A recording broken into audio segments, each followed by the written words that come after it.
I'll go ahead and call this meeting to order here on February 9th at 7 p.m. Mr. Kosher, could you please take roll call? Johnson. Here. Olson. Here. Skelton. Here. Bossward. Here. Winiger. Here. All present. Thank you. If you could please rise and join me for the Pledge of Allegiance. I pledge allegiance to the flag of the United States of America and to the republic for which it stands, one nation, under God, indivisible, with liberty and justice for all. Thank you. At this time, any visitors who wish to address the board may do so. We ask that when you sign in, you enter the room and list the topic. If you have not done so, please approach the podium and do. I ask that you refrain from listing any student by name or any personnel by name. Is there anyone who would like to address the board? As a reminder, no action will be taken this evening. Any visitors? We do have Megan Taylor, who is on her way, I believe, with some students possibly. So it's my understanding that she will be here soon. Okay. So I don't know if we want to go ahead and approve the agenda, if that's possible. We can come back. Okay, thank you. You're welcome. Perfect. Any other visitors? Great. So we'll move on and we'll jump back over there. This evening we have approve our agenda and conflict disclosures. Are there any agenda changes, Dr. Elvey? There are not. Great. I would take a motion to approve the agenda. So moved. First by Carol. Second. Second by Jake. All those in favor say aye. Aye. Pull same sign. Motion passes. Next up here, we have indication of our conflict of interest per South Dakota Codified Law 3-23. This is Rachel and I have none. This is Carol, and our visitor to be heard works with a program of which I am affiliated. I don't know if that, since it's not an official agenda item, I don't know if that's necessary or not, but I'll share that. Well, thanks for inviting them. This is Jake, and I have none. Mark and I have none. This is Ryan, and I have none. Wonderful, thank you. Moving on here, we'll move on to our consent agenda. This evening, we have approval of our minutes, resignations, new hires, open enrollment, and bills. We have minutes from our January 12th meeting. Resignation, Kevin Millage. New hires, Isabella Crevinson, lunch aid. I do want to make a note that the dollar amount was incorrect. It should be $11.85. I believe it says $11.20 on that. Jonathan Walker, custodian. Trevor Hesse, lunch aid. Zena Argon, dance assistant. And Lucas Edwards, sped driver. Would anybody like anything pulled from the consent agenda this evening? Seeing none, I would take a motion to approve. So moved. First by Mark. Second. Second by Carol. All those in favor say aye. Aye. Pose same sign. Motion passes. Next up here is unfinished business, and we are in need of no unfinished business. So we will continue on for new business. First up here, we have approval of our facilities agreement with Camp Invention. Mrs. Whistler. I'm Mindy Whistler. I'm the stream coordinator, tech integrationist now at the elementary. I'd like to bring camp back for a second year to the elementary students. We had 27 campers last year. We're hoping for 40. We used one wing, 4 classrooms, worked out well. So I'm just asking that the fee get waived again like it did last year. Questions? I remember you coming here last year and then seeing the participation of 27, which is awesome. So thank you for bringing it to, as an opportunity for the students. Thank you. Wonderful timing, because I was at youth basketball this weekend, and we were just talking about it when the dates were, and I could pull it right up. So people are getting anxious and excited about that. So thank you, Ms. Whistler. All right, we will stop here our new business agenda and go ahead. We're going to jump back to visitors to be heard for Tanager happenings. We have Megan Taylor with USD Trio. It looks like a group of students. So go ahead. Thanks for coming.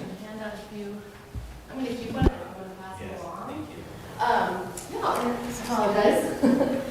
We're gathering students. Okay. And I have a couple other guests. So I will introduce myself first. I think I recognize pretty much everyone here. My name is Megan Taylor, and I'm the director of the USD Upward Bound program, which is a federal grant program that helps students get to college. So I put together this little one-pager, and I will talk a little bit about this. but I wanted to introduce a couple guests who are here at the program as well. Actually, I'll start right here with Dale if you wanted to. I'll have you introduce yourself.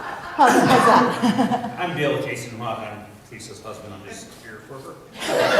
Well, you have some connection to the Yeah, well, yeah, my mom worked for about for 22 years, I think, 21. Awesome, thank you. Teresa Jason Hack, I taught the summer component for going on my 24th year this summer. Wow. Do you want to go? Yeah. My name's Elizabeth Leroy. Vincent Brewer. Caleb was an upper ground for 3 years. So these are a couple of our students. Can everyone hear me okay? I don't want to. Okay. These are a couple of our students who are at USD right now, and I had a big group of Vermillion kids lined up, and then I had a little spell, which was fun. Vincent was actually at VHS. We recruited him from VHS, and he graduated from Wagner High School. And then Elizabeth and Tay both go to Todd County. So I will just go through a couple of items here. You can follow along, highlight what you'd like. So TRIO is a trio of programs, and it used to be 3, and that's where the name TRIO came from. Otherwise, it doesn't stand for anything else. But now it has become 8. So really, it's just a complete misnomer of it anymore. It's a federally funded programs that help students overcome economic, social, and academic barriers to higher ed. So it's a college access program, or post-secondary, not just 4-year college. So Congress mandates that 2/3 of our students come from families that are 150% of the poverty level. And then neither parent has a 4-year degree. So 2/3 of our participants have to be both. So it's definitely geared towards a certain demographic that just needs some help overcoming the barriers to higher ed. So they're across the country, 3,500 TRIO programs serve about 875,000 low-income students, 6th grade all the way through adult higher ed. So there's Veterans Upper Bound, there's Educational Opportunity Centers. USD has 4 programs, 4 of the 8. We are one of them. This is a lot of information, so if you just want to review the paper, that's fine too. I could give a 30-minute spiel or 3-minute spiel. Keep it toward the 3? Okay, can do. Got it. So what we do, highlighted in red here, Upward Bound is an intensive intervention program that prepares students for higher ed in a way that works for them. I don't know if I'd say this to anybody at USD, but I don't recruit for USD. I want to help them get to the college that's best for them. So in the bottom right-hand corner here, I have a little list of, since we've been at VHS the last 9 years, these are where our graduates have gone. And some have numerous people, some have one person there, but that's just a look at where our students go. So it's a wide variety. People go to 2 years, people go to 4 years. The whole point of our program is to help them access what maybe they're unfamiliar with it, right? They don't have a parent that's gone to college. So that's what we're here to do. The objectives are what we are mandated to try to meet every year. So we do an annual report to the federal government every year that reviews each one of these points for the 286 students that we're tracking for 6 years. So there's a lot of accountability in it. When I go to VHS, the box on your left that says Upper Bound at VHS provides academic support, course selection. So if you're wanting to go to college, for example, you're only required to take 3 math classes to graduate from high school. I think it's 3. And usually colleges want to see you have 4. Or, graduation, high school graduation is a little bit lower than the expectations for going to a college, a 4-year college. So that's something that maybe you wouldn't be aware of unless somebody were helping you along in that process. We talk about a lot of things, ACT registration, ACT prep, FAFSA, how to do the FAFSA, and it's really intimidating, but if someone's sitting there with you and helping you, it becomes less so. And then we have a summer program, which is kind of the big selling point, I think, where students come live on campus, and it's meant to simulate going to college. So they live there at no cost to themselves, and they go to classes and go to the wellness center and have their meals and figure out what to do with their time. So it's a good way to, I can do this, I can live out of my house, I can manage my time. And then the last piece is we have a bridge program. Once you graduate from high school, our program can pay for up to 6 credits of college. So you go there, we pay for 6 credits, and it's easy for you. We try to support you through that. yeah, that was a lot of information. Feel free to peruse, but I also wanted to give my students or staff an opportunity to talk about their experience if you'd like to. You should.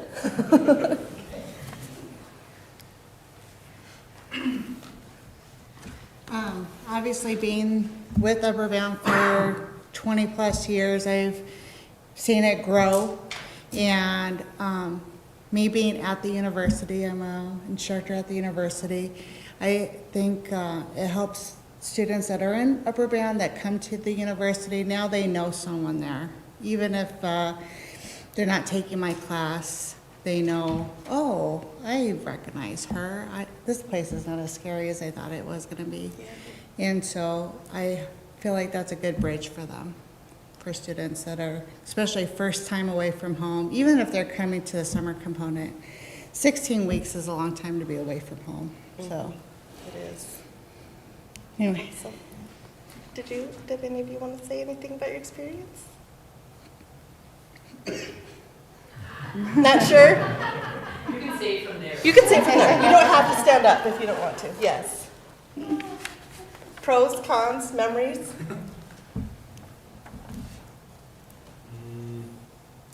One of the pros is that you definitely get to meet a lot of new people and have like a lot of friends to like talk to. I wouldn't say there's like many cons. Probably the cons is like being farther away from your family for the first time. Other than that, it's really like nice. Yeah. It was the first time I did it was my first time leaving home for that long, and I went with a friend, but she left in the middle of it. That's right. And it was hard at first, but coming to college now going to Upward Bound made college a lot easier. And I had 2 math classes with Teresa, and I have her math now, so she's always a familiar face. And some of the mentors at Upward Bound I see on campus, so a lot easier.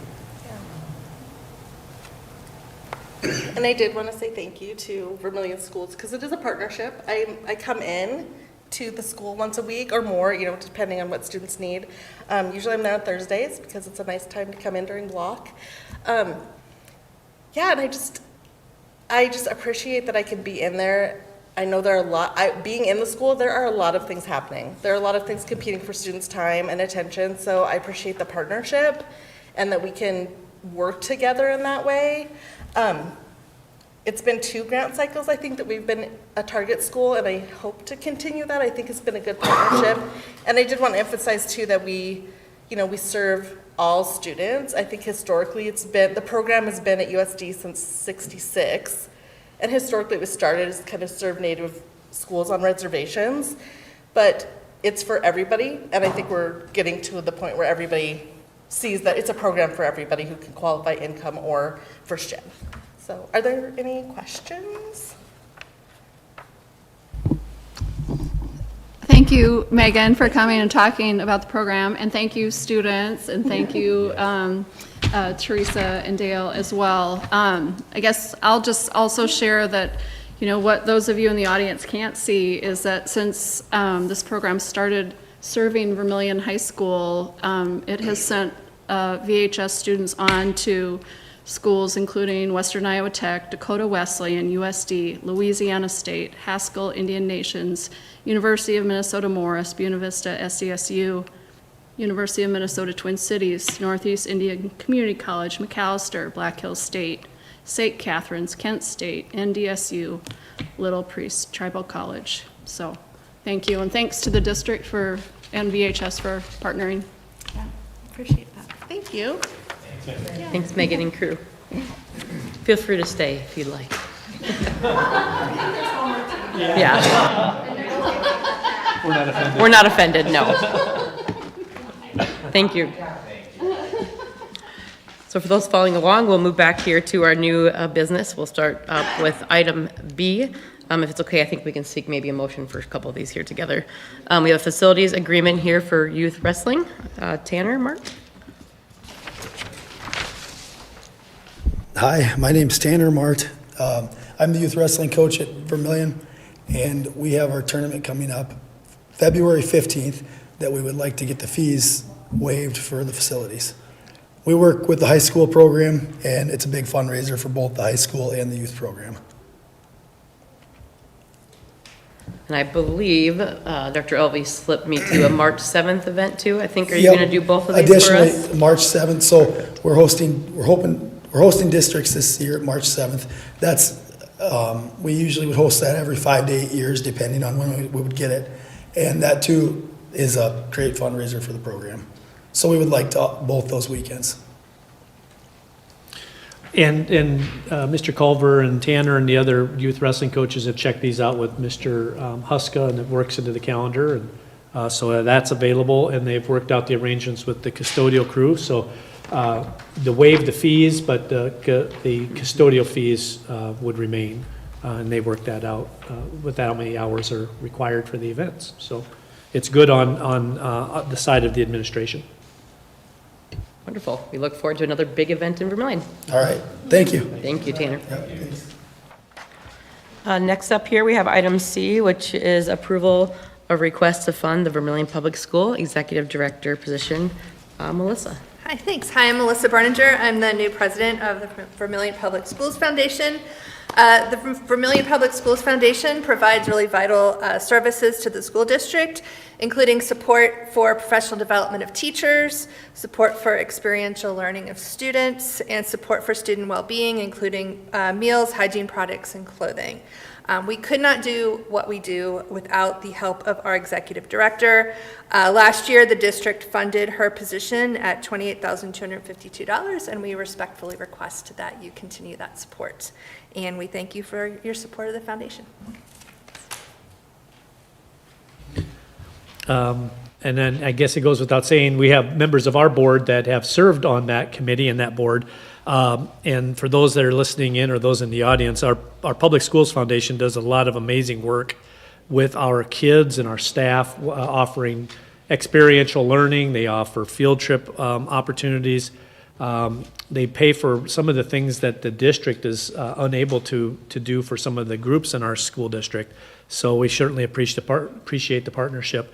At this time, in talking with the Finance Committee, we feel like the district can manage that executive director's position as well again this year. However, what we've done in the past is any raises or change of employment that the executive director requires, they go above and beyond the agreement, then the foundation has paid the difference in that. So each year that there might be an increase in the salary of that, that has been at the expense of the foundation. So we would be happy to allow the board to discuss that, but our recommendation is that we move forward with that.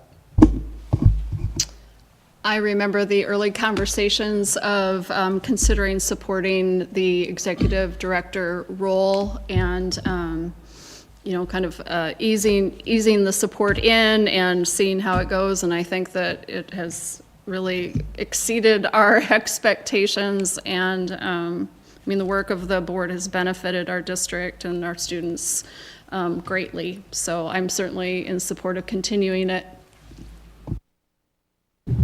I just want to say thank you, to Mary and also just to the volunteer board. It's been a board that's been around for quite some time, and we know it takes work too to be on that board. So thank you to Melissa as well. Any other questions, comments? Wonderful. Thank you. We'll move on here then to item D, which is approval of the driver's ed employment for summer 26 and the fees by Mr. Settles. Mr. Kosher. Mr. Settles has put out a proposal here basically to keep the program the same in terms of wages and the fee, which would be $300 per student. And since I've had people asking, I'm guessing after today they can probably call the office and start to get on the list. I know he will be sending something out shortly. So. Wonderful. Which I know Mr. Settles has been doing this for many years too, and we don't see a lineup of volunteers wanting to teach our community, so I want to thank Mr. Settles as well for teaching many of our youth in Vermillion. Does he need a new car this year? No? He's okay with what he's got? We're still working, We're still working on which one it'll be, because we ended up moving to a different vehicle mid-season last year, so. Well, keep him happy. We'll keep him something. Okay. Wonderful. Next up here, then, we have item E, which is approval of adult volunteer here. We have, it looks like 3. Andy Meredith for middle school basketball. Dylan Dietz with Vermillion High School track and field, along with a big group here of USD students. Looks like they're helping, what class is this one, Mr. They do, this is actually the PE class, a class from Kelly Knutsen's classes. They help with lunch or recess or pretty much anything that allows into their schedule. So we appreciate all of our volunteers because they can really help enhance things for us at all levels. We have great volunteers at every building in the district. And that looks like another group of 20 or so, and I think we did about 30 some last month, so appreciate that support. Next up here, then, we have item F, which is approval of an update to the 25-26 school calendar. We did miss a school day a week or so ago for inclement weather on Friday, so we, according to our snow plan, our inclement weather plan, students won't have to return to school for a snow makeup day, which I'm sure they'll be excited for. However, our staff will. So we will have a staff makeup day at the end of the year on Friday, May 22nd, which is after our last day of school. Our last day of school actually is in service this year for staff, PD day and data day. So having a day for staff to work will be greatly appreciated to finish up the year and get some odds and ends done in the classroom. So that would be the change that we would seek tonight. Would anything like to be pulled for discussion? If not, I'd be looking probably for a motion here to accept items A through F. Second? Perfect. That was Mark, if I think, right? Okay, first by Mark, second by Ryan. All those in favor say aye. Aye. Pose same sign. Motion passes. Next up, we have discussion of House Bill 1082. Ryan, you're Yes. okay leading that? Yes. So House Bill 1082 would effectively make school meals free for any student who currently qualifies for reduced but not free meals. And then the State Department of Education would in turn reimburse school districts for the cost of those meals. The bill passed the House Education Committee by a vote of 13-1 back in January, and if I'm reading sdlegislature.gov correctly, and I may not be, it's now pending a hearing before the House Committee on Appropriations. So why am I talking about this? So a number of school districts throughout the state have provided letters in support of this bill, and I would like to propose that we as a district and a board follow suit. And I've put together a first draft of a letter that the rest of the board should have in their packets tonight and can review and edit. And I would also like to just acknowledge a couple of the concerns that I've heard about this bill. First, I'm aware that the reduced price is already fairly low, but a difference of it would be around $10 per student per month would still make a meaningful difference for a family that's struggling to get by and that's already forced to make tough budgeting decisions. I also understand and to a degree share concerns about a corresponding reduction in education funding from the legislature, but because these funds are by definition ultimately going into the hands of our district's families, I will choose to believe that the legislature would not effectively punish K-12 for allocating these funds to feed students. And finally, I want to point out that the Vermillion Public Schools Foundation is already doing a great job of stepping in to help out when individual families are struggling to pay for school lunch. But their work and HB 1082 are not mutually exclusive, and any dollar that VPSF doesn't spend supporting student meals is a dollar that they can put toward another impactful program. So frankly, as a taxpayer and as a parent, I can't think of many better uses of my tax dollars than to help ensure that more of our students are able to focus on learning rather than hunger. So that is my pitch, and I will welcome any discussion on the topic. Have you seen anything, Ryan, yet this year on paying for all school lunches this year yet? Has there anything been out? I don't think I've seen any bills this year. Not that for I've seen, no. Kind of a pass, that's kind of been a trend. I know, I try to keep up on all the bills, but Yes. No. there's a lot of them. But no, I haven't heard any other about that.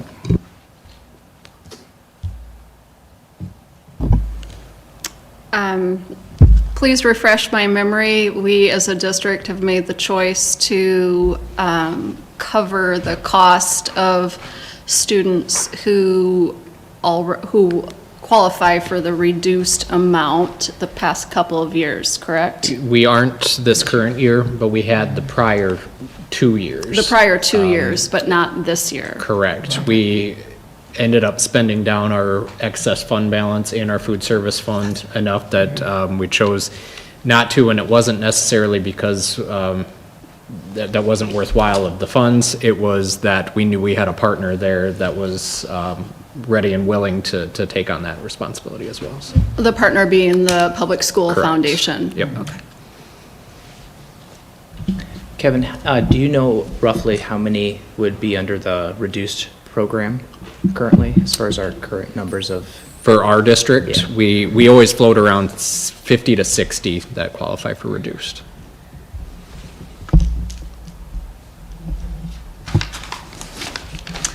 I'm looking at the language of the bill, and it's, and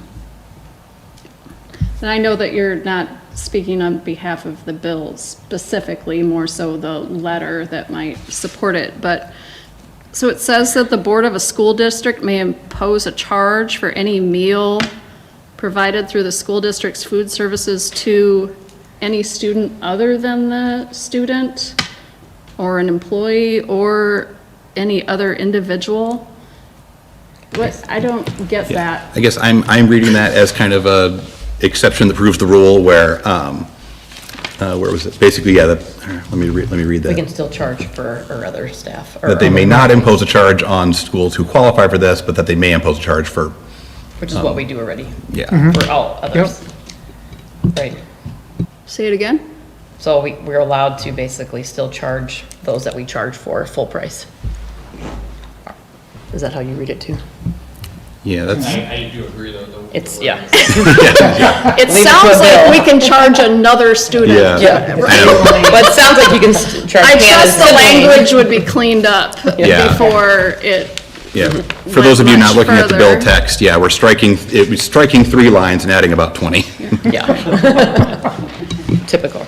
Yeah. So this evening, Ryan, you're looking for us to send a letter, basically, in support? Yeah, that's my ask. So many school districts have basically sent a letter signed by, I think it's typically all members of the board and administration, so it might be like a superintendent, a finance officer, and a full board.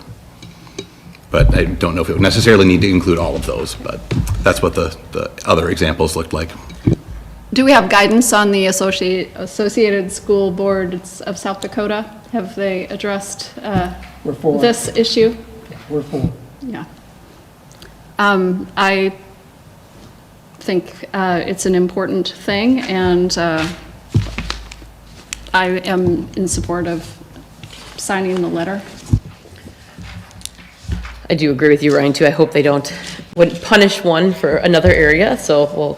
And I hope in this case, because it is, yeah, this isn't just, general funding for the school that we can choose to use, it's specifically for that. So again, I'm choosing to believe that, when you say, well, it's kind of, sort of going in the direction of school.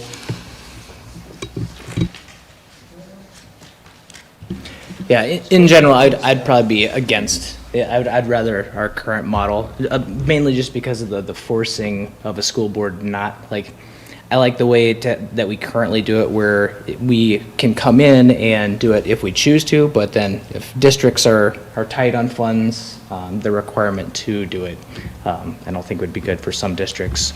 Looking at correct me if I'm wrong, Kevin, is it about 40 cents per meal? Is what it is? 30 cents for breakfast and 40 cents for lunch. Right, so that'd be like a family would be, if I have one kiddo, it'd be $80 a year. So it's not a huge amount, obviously it affects the total budget, but I'd rather us have them come to us and then we'd be able to help in other means would be my recommendation. So now my understanding, when you mentioned some maybe not being right for some districts, my understanding is that the state would be fully covering the cost of this. So no districts would actually incur any costs, at least no new net costs as a result of this. Even though they're increasing our state aid by 0. potentially, Right, correct. right. And that'd be like, if you're taking away from there, then you're, Taking away from something else. yep, somebody's got to pay for it kind of thing, yep. Right. I personally would love to see a bill that would go back to free lunches, back like the COVID days. I think that actually probably helps more than those, especially we know those don't fill out the paperwork that need it as well. But Step in the right direction. I'm also fine with anybody on your own behalf too, sending a letter as well and taking Ryan's draft too if we don't want to do full board. But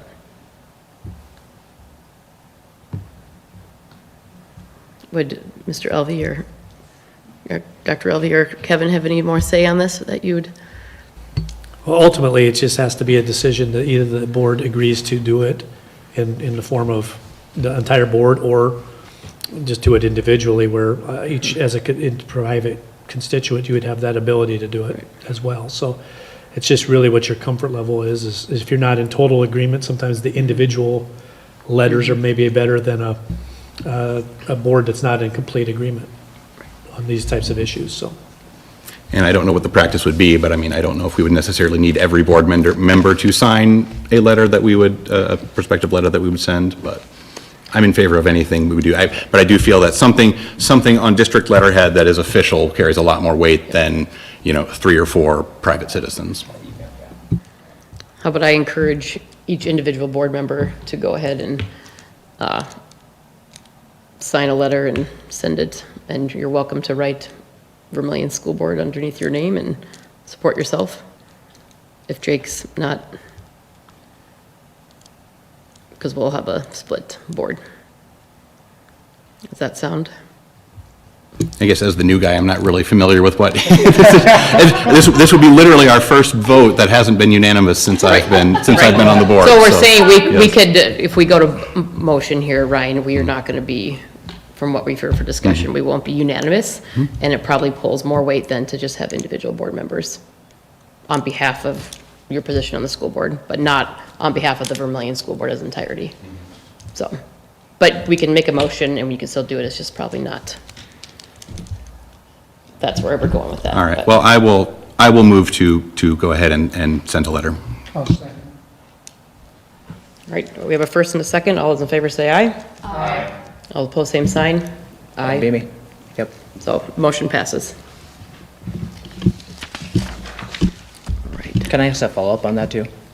So Kevin, are my concerns accurate, off base? Think just as far as from what I remember on the finance committee, as far as like the different groups of the different budget, would that be put some districts in a pinch if funding comes down, or is that, since everything's, because it's kind of confusing how like there's the general fund, but then there's not crossover between like your food service and such? Correct. then We can, the school board could choose to subsidize the food service fund, but we're not taking money out of the food service fund and putting it into the general fund. I think, as Ryan was saying, there would be a mechanism for the state. Right now, essentially what we get for any meals that we serve, even paid meals, we get a small amount, but we do get a federal reimbursement on all of those meals. It's higher for the free meals, and then it's a little bit lower for the reduced price, and then we get a little bit for paid meals. So if this legislation were to pass, there would be a mechanism there that we would file with the state monthly, would be my guess, to get reimbursed for any of those that qualify on that reduced price. So the state would then pay, and then we would put that into our food service fund. Now, Ryan did mention as far as, some of the concerns that have been thrown out there, and some of those probably somewhat valid as well. But that's how I would see it working, is that the state would then provide that funding to us for those reduced price meals. Excellent. Thanks. And I just want to acknowledge too that I understand that this is largely symbolic. I mean, this is a letter that carries no actual weight, but I feel that this is the right thing to do.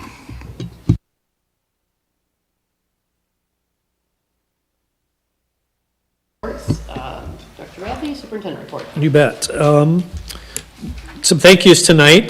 Just first of all, thanking our fleet management for our bus and our bus drivers for providing us safe travel to and from school with kids. Sometimes the road conditions can be a little bit tricky, whether it's a late night coming home from halfway across the state or early mornings before school, and they do a great job of keeping us safe and helping us get to school in a timely manner. Also want to thank the city folks and the county folks and the state workers that help keep those roads clean as well. If you're out on those roads really early in the morning or late at night, sometimes they're not really great for road conditions, and then they get out there and they do their jobs and they make it more manageable for us to get to and from school with buses, and that we really appreciate that. Also want to thank the Vermillion Public School Foundations for funding our performances 2 weeks ago with a Native American rapper and dancer, Superman. Superman was here. For those who got a chance to see that in early or mid-January. And now it's again another example of Ofsted grant dollars that are doing things in our community to bring unique and meaningful programming to our kids. So that's another good example. Daniel, you could go ahead and put up our recognition for school board. The recognition from the Associated School Boards of South Dakota for their dedicated leadership for public education and improving the achievement results for kids in all public schools. And so next week, February 16th through the 20th, we wanted to thank our particular school board and really boards across the entire state for the work that they do to help ensure public eds are working in the right direction and providing the services they do. Every board member got a certificate of appreciation, which is just a small token for the amount of effort that goes in. For the folks that are maybe here in the audience or at home, you see these folks come together for a couple hours on a Monday night, one time a month. But what you sometimes don't know is that there's hours behind the scenes that Mr. Kocher and I and teachers and activities folks are asking committees to come in. Each of these board members serves on an average of 3 or more committees for the district, whether it's finance or food service or building or relations or negotiations, whatever the committee is. These folks have to also work on those things behind the scenes each month before they come before you. So we wanted to thank our board for the things that they do and for providing leadership and giving us the resources here in our Vermillion School District to help make our school unique, as well as giving kids a great opportunity to go on and do next things in their life. So thank you, board, for that. Along those lines, we've been talked a little bit about some of the statistics about how our communication platforms we're using at school. This is a snapshot of one of the dashboards that is on our Parent Square application at school. This is the messaging device that we use when we're trying to get messages out to parents. And as you can see from this, this platform had 1,328 students, 217 staff, 1,400 parents, and 26 guest groups that we send our communications out in. We send our communications out in the form of phone, text, phone apps, website, and email. So whether it's a late start for school or we want to talk about the basketball game, the coaches will use that, or maybe it's to remind everybody that the concert was changed to a different date, or this weekend's wrestling tournament. Our Parent Square platform there reaches a lot of folks instantaneously, and you could see it has a 99.5% contactable rate, which is really, really good. The only flaws that we have in this is when parents or people change their cell phones and and they don't update the information with us, or they change to a new email server and we don't have that. So every month we get reports that tell us this, and sometimes we'll drop down to 98%, but rarely are we below 98% because folks are really usually keeping us engaged with what they're doing. I guess the next one, Daniel, if you wanted to talk a little bit. This shows a little bit about our Facebook account. This was in kind of in conjunction with our strategic plan that the school board laid out 2 years ago about improving communication with home, trying to find services that meet the needs of our district patrons. And so we got our Facebook presence a little more engaged, and you can see here in the last 90 days, you can see the growth there. not really sure why there was growth, such a high growth from November through January, other than we have a lot of activities. And so we are constantly putting things out. Nicole in our office is constantly trying to show what's happened at the one act play regions, or talking about the concerts, or talking about 1,000 points for one of our basketball players, or whatever the thing that was going on in the district those days of the week, they would put that out there. This particular graph shows a little bit about the way that we get our messages out there and who's seeing them. As you can see, largely women are our favorite customers, it seems like, with about 30% of the audience. But there's men are mixed into that group as well, largely in the United States, but we're proud to say we get seen in 5 different countries, which is pretty unique. And obviously, why do we have that? Well, obviously we have some foreign students that are here to go to school, or they have associations through the university in some kinds, and so they have people in other places that are keeping track of what's happening with them. And then, of course, on the right, it talks a little bit about the cities that largely see us. A few other things that are kind of related to that. Our Parents Squared has 2,291 member audience, that 99% contactable rate. Most of those are direct messages through phones, but the email is widely popular. And of course, any other apps that the parents sign up for, we try to get that. And it's a preference on how they prefer to get that. Some parents don't want to have a phone call at 5 a.m. for late start. They only want the text or just the email because they're an early riser. They'll check their email, or they'll check their text. But it is very inclusive to what the parents and the patrons want, and it's really served us pretty well. Our Facebook has about 1,500 followers. In the last 90 days, we've had over 7,000 interactions and almost 400 shares. But this year, so far this school year, we've had over 411,000 views on the things that we're posting, which is really incredible for our small district and our size community, that we're getting that kind of traction out there. So those are just 2 of the pieces we're using. Our teachers use other methods too. They have Seesaw and some personalized devices from their rooms directly to moms and dads that are a little bit more intimate to what the kids are doing in the classroom. This is that kind of the broad approach. But we feel like we've really met the needs of the student body and the district by choosing 2 platforms that seem to be pretty popular and hit target with making sure that we get information out. So that's just a little bit of heads up on what we're doing there. Any questions on that? Okay. A couple other things, and I'll wrap up here. You know, with the recent activities in the country about what's happening with law enforcement and immigration enforcement throughout the country, we've been asked questions about what does Vermillion School District do if we were ever to encounter immigration agents in our community. Our practice in our community has been worked out with our school attorneys that if we were to ever have law enforcement come to our school, we have the practice where we hold law enforcement in our offices, and we seek to make sure that there's a valid lawful order, a warrant, to accompany the request for information or students or access to a staff member. Once that is verified through our school attorney, then the practices that we would comply with any lawful orders that would be coming our way.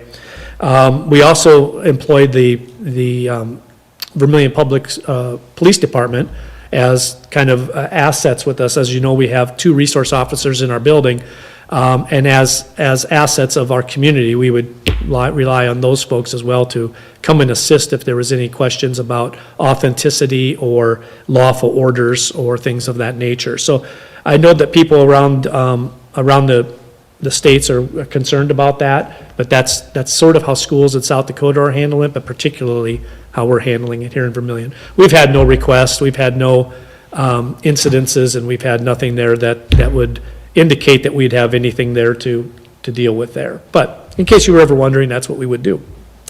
And finally, the last couple minutes here, I'll spend on some legislative updates. House Bill 1008 was a PE credit for extracurriculars, and then there was an ag science credits available for kids that were taking those coursework. Both of those bills failed and are now out of the loop. They could be resurrected, but those two bills are out. House Bill 1017 is a Department of Education bill to permit alternative instruction to kids or students with extreme behaviors. That bill is still alive, but it largely doesn't change what public schools can do now, which is provide alternative settings for students who are disruptive to public school setting. So whether that gets amended or how that looks in the future, we'll see, but it is still out there. House Bill 1168 was a voucher bill. That is still out there. Clearly, we have some concerns with any bills that are pulling money away from public education. And so voucher bills or homeschool bills or private school bills that are taking tax dollars away from public school dollars, we would have a concern with that. But that bill is still out there and alive. Senate Bill 85 requires an election for opt-outs, certain opt-outs. That bill has been failed on the House floor. Senate Bill 198, cell phone ban in school, is still alive. It will be heard next week. And so we'll find out a little more. It's a very vague bill. It just says students will not be permitted to use cell phones in school. Now, how that looks in practice or in reality is not spelled out in the bill, but it is still out there, so we'll be listening carefully to that. A bill that we listened into carefully last week was, I don't remember the bill's number, but it was a cardiac plan, AED plan for schools. That is still alive and has moved out of committee. That bill is really a good bill about making sure that schools are prepared to have a cardiac emergency plan as well as AEDs in each building.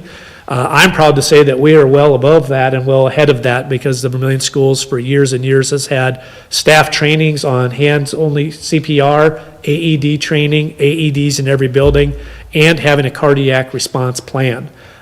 In fact, we've had to use it. Our school district unfortunately used it with a gentleman that was in our school about 7 years ago who experienced a cardiac arrest, and our staff saved this man's life and used an AED and prepared or performed CPR on him.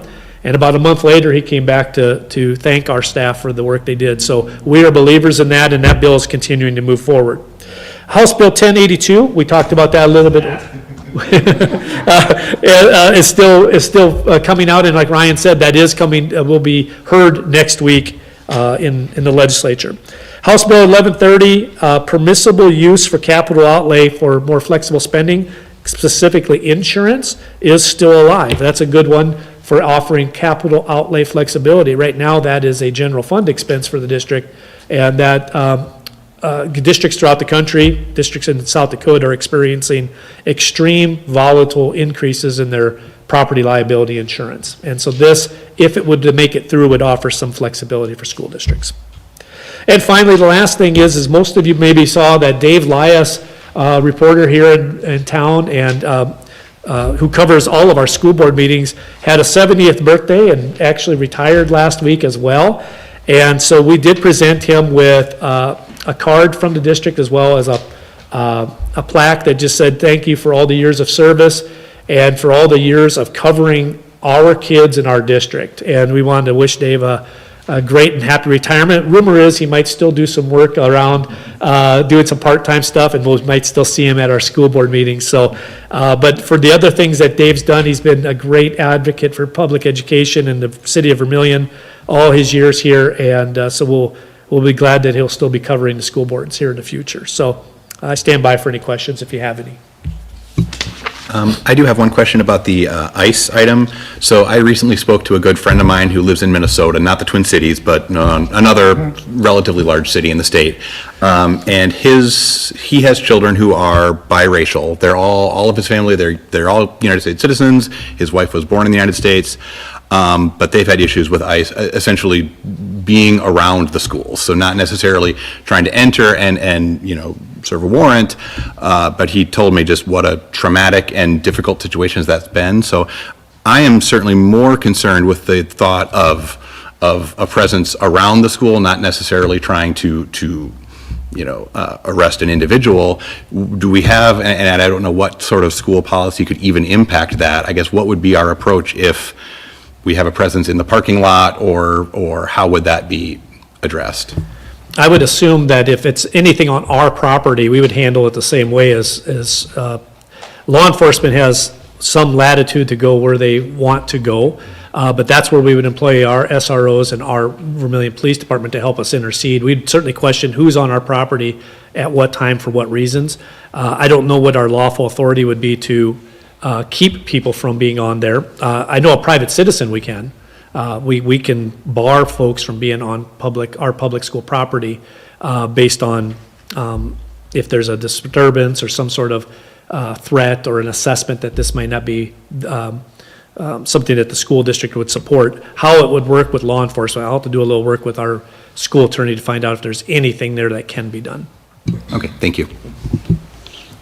Thank you for addressing that in your superintendent's report, because I also had fielded a concern about the same issue, and it prompted me to look at our policy. So I looked at number 5022, which is our policy for investigations, arrests, and other student contact by law enforcement and Department of Human Services.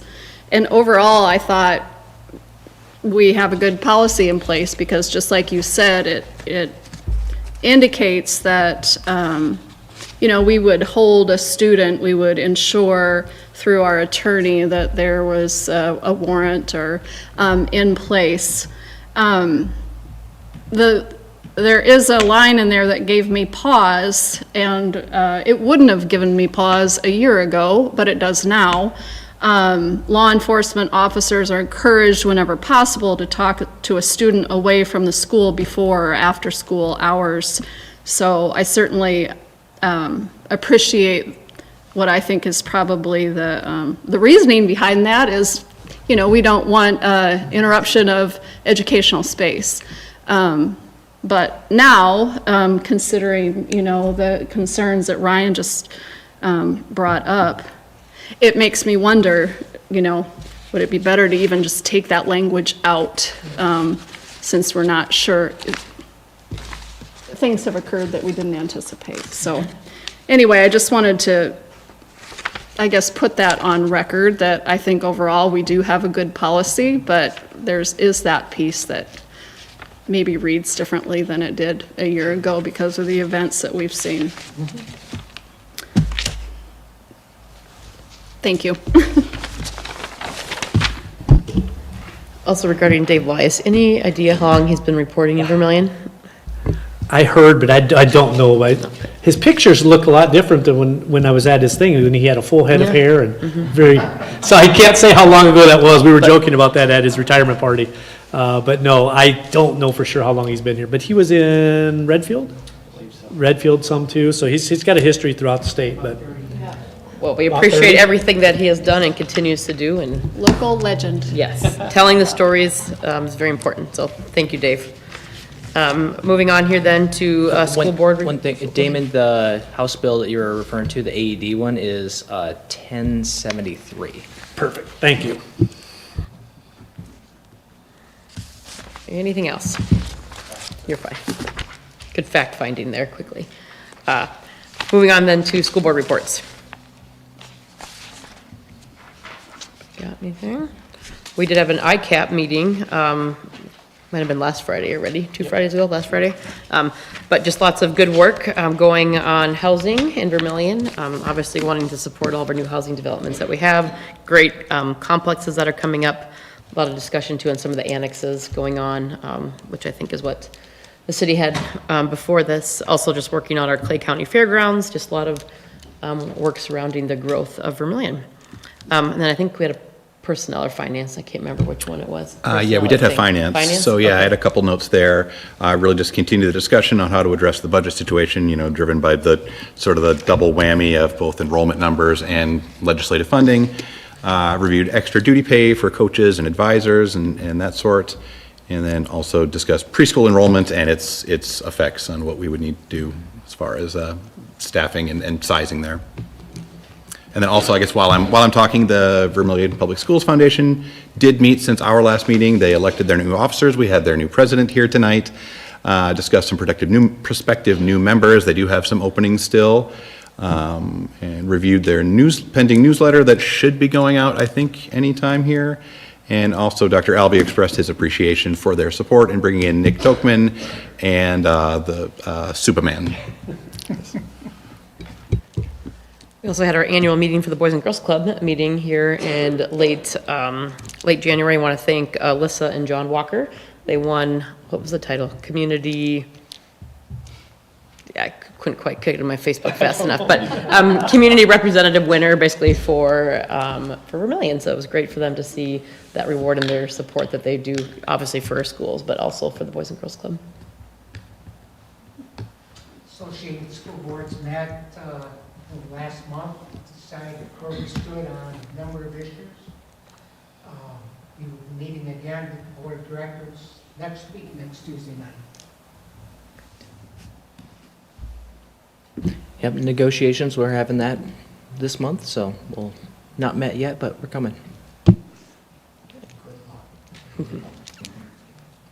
All right, thank you. Next up here then, we'll be moving on to our financial reports, item A, which is funds. Mr. Kosher. Finance report in the packet again this month. I really don't have much to highlight, but if you have any questions, I can sure answer them. Looks pretty routine. Any comments, questions?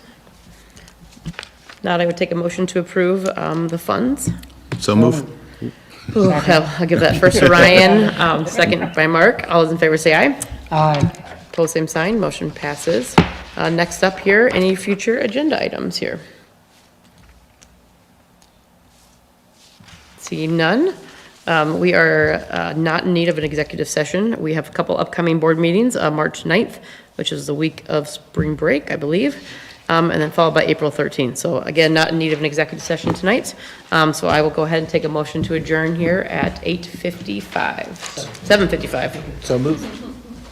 So moved. First by Ryan. No, Jake. Oh, Jake. Jake. Second by Mark.